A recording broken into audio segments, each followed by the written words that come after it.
ఇంట్లో మమ్మేదన్న పని చెప్తే అస్సలు వినరు పోరలు. నాకు చదువుకునేది ఉన్నదని కొందరు, నాకు కాళ్ళు రెక్కలు గుంజుతున్నాయని కొందరు, నాతోని కాదని ఇంకా కొందరు, నేను బోనని కొందరు సతాయిస్తుంటారు.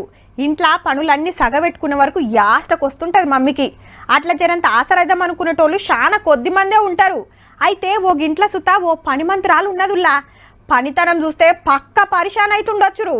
ఇక ఊరిచ్చుడు ఎందుకు గని చూడుర్రి మీరే.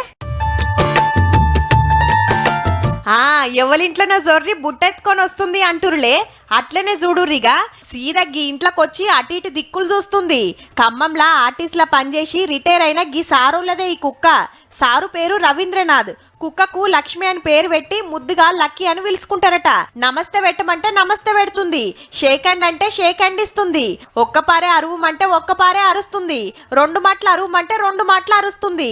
ఇంట్లో ఏ పని చెప్తే ఆ పని చేస్తుంది. ఇంట్లో మనిషి లెక్కనే పోయి సోఫా మీద ఎట్లా కూకుంటుందో.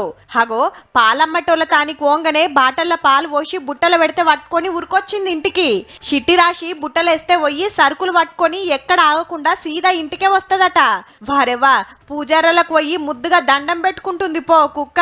అంతేకాదు లో ఇంటికెవలన్నా ఒక్కపారు వచ్చిండ్రంటే మళ్ళా ఎన్నడు పోయినా గుర్తుపడుతుందట.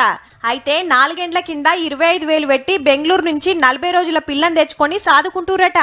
2 పిల్లలు లేని లోటుని దీంతో మేము చాలా హ్యాపీగా గడుపుతున్నాం. దీనివల్ల మేము మానసిక ఒత్తిడి నుంచి కూడా ఇలా 2 పిల్లలు బయట దేశాలు ఉంటారట.